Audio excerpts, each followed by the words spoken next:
الحين نستهدف كابتن وليد بالأسئلة طبعا اللي خاصة فيك أكثر. أحب أخذ وجهة نظرك كابتن وليد، يعني بما يدور اليوم حول عقود اللاعبين، وبحكم أن عقدك قد أوشك على الانتهاء، فهل ممكن أن نراك بشعار مختلف بعد القادم؟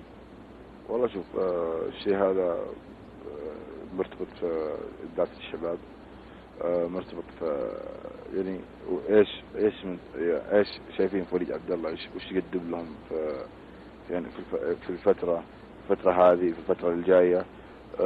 تعرف في حراس من الشباب، حراس صغار وحراس لهم مستقبل.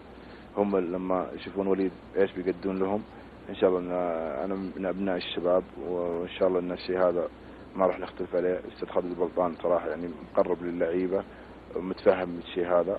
بالعكس يعني راح وليد ولا غير وليد انه يعني يحاول انه ما يطلع من النادي، لكن انه الحين زي ما قلت تفضلت انه في عصر الاحتراف، في عصر اوكي انا ما قصروا مع النادي، انا تربيت من ابناء النادي، لكن هذا الشيء ما يمنع اني انا يعني اطلع لما اشوف وين مستقبلي وين مكاني.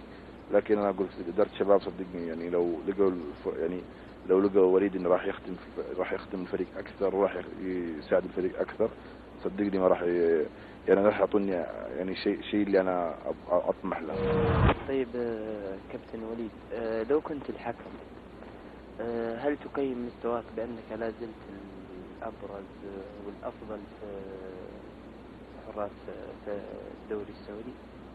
والله شوف، أنا ما أقدر أقيم نفسي، ما أقدر، بس في ناس يقدرون يقيموا وليد عبد الله، يعني يشوفون إيش وليد عبد الله.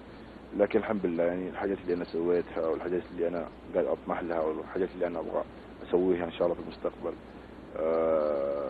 صدقني ما راح ترضي غروري، ما راح ترضي الشيء اللي أنا سويت. أنا أي شيء أسويه أعتبر نفسي ما سويت أي شيء. بالعكس، اني انا اقيم اقول لك ان انا افضل الحراس في الدوري السعودي.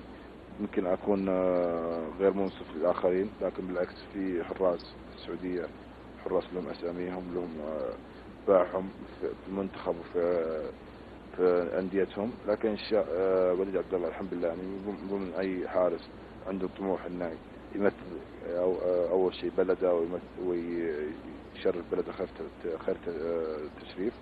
وبالعكس هذا الشيء هذا انه وليد ولا غير وليد، لكن الحمد لله انا يعني كشخصي كشيء انا راضي عن الشيء اللي انا سويته، لكن أنا ان شاء الله اطمح اكثر واكثر ان شاء الله. طيب كابتن وليد، لو طلب منك اختيار ثلاثة من تراهم الأفضل في الحراسة السعودية، وكيف ترتيبهم؟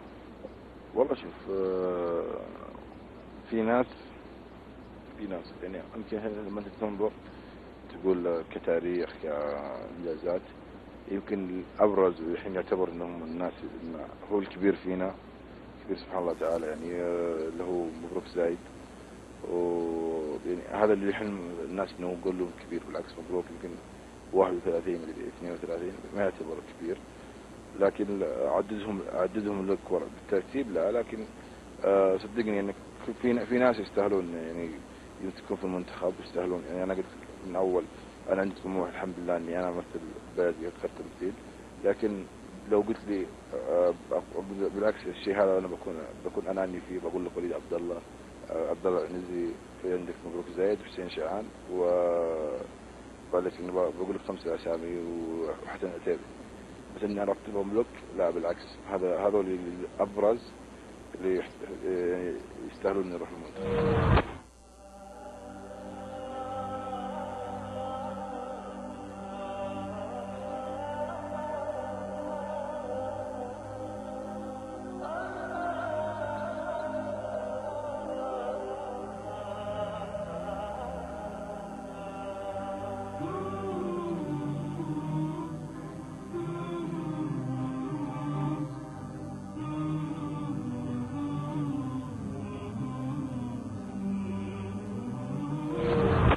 طيب كابتن وليد، الشباب منافس دائما على البطولات، خلاف لحالكم هذا العام. الشباب خارج قائمة الأربعة الكبار أو ليس خارج قائمة الأربعة الكبار، ولكن النتائج لا تزال مخيبة للجمهور. ما الأسباب برأيك؟ والله شوف، بالعكس الشباب منافس قوي، أي بطولة يخشها. لكن أنا زي ما تفضلت لك في البداية، يمكن مرت على ظروف النادي الشباب، الجمهور عارف، الإدارة عارفة، عنك كلاعب عارفين. الشيء هذا اللي يعني يمكن السنة هذه اللي احنا ما ظهرنا مستوى يعني يليق بنادي الشباب وكيان نادي الشباب. بالعكس الشباب من أربع الكبار، لا تاريخ لا إنجازات. بالعكس الشيء هذا يعني مو ان احنا خفضنا يعني خفضنا المستوى يعني الموسم هذا، انما ما لنا تاريخ، لا بالعكس، لا تاريخ لا جمهور لا اداره. لكن ان شاء الله باذن الله باقينا بطولتين ما راح نفرط فيها. راح نضطر جهدنا يعني نطلع بمستوى مشرف في نادي الشباب والكره السعوديه ان شاء الله. كابتن وليد، انت ما اعطيتني الاسباب. والله شوف، انا قلت لك اسباب من البدايه. عندنا اسباب يعني تعب اصابات، صارت يعني امور في النادي غير ارادتنا، يعني زي اصابه عبدو، زي اصابه كماتش. يعني اللعيبه المؤثرين ما يهونون اخوين اللعيبه، بس يعني اللعيبه اللي عندهم حلول، اللي عندهم شيء يقدمونه للنادي، ما يعني كلهم مصابين. لكن الشيء هذا ما يعقوب ان احنا نقدم اكثر ما عندنا ان شاء الله. طيب، الحديث عن إصابات كابتن وليد يفتح الباب لسؤال جديد حول جاهزية البديل. فالشباب عرف على مدى تاريخه بالبديل الجاهز، واليوم في الوقت الذي يحتجتم فيه البديل نجده نوعا ما مفقود. والله شوف، بالعكس زي ما تفضلت انت، يعني كل لاعبي الشباب له عندهم بديل، عندهم لا. لكن انت تعرف، اكيد اي نادي عنده بديل، لكن البدلاء نادي الشباب قليلين الخبرة، قليلين مشاركات في المباريات. لكن هذا الشيء ما يمنع انهم يسووا اللي عليهم ويسووا يمكن اكثر من عندهم. لكن يعني لهم مستقبل، انه ما راح نستعجل عليهم، وان شاء الله الايام راح تحكم.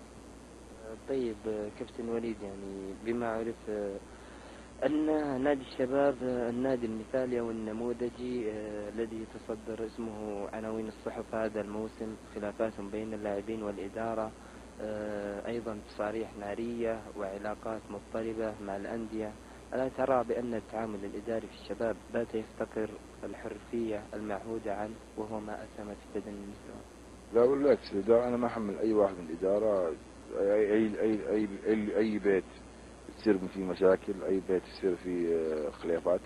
بالعكس الخلافات اللي كلها اللي صارت كلها مصلحة النادي، كلها أمور إدارية. بالعكس إننا كلاعيبة متفرقين للعب، والشيء هذا يعني ما نتدخل فيه كلاعيبة، نتفرغ للعب بس. طيب كيف ترى كابتن حظوظ ناديك في دوري أبطال آسيا؟ وهل ترى أن الشباب رغم تضييعه لأكثر من 4 نقاط خسرا نصفها على أرضه لا يزال يملك الفرصة لتصدر مجموعته أو التأهل كوصيف على أقل تقدير؟ والله إن شاء الله بإذن الله، عندنا نشوف المباراة الجاية، راح نبذل جهدنا عشان نطلع ب3 نقاط. الكل عارف إن باقي لنا عندنا 3 مباريات، وباقي عندنا طموح إن نظهر بمستوى مشرف لنادي الكرة السعودية ونادي الشباب.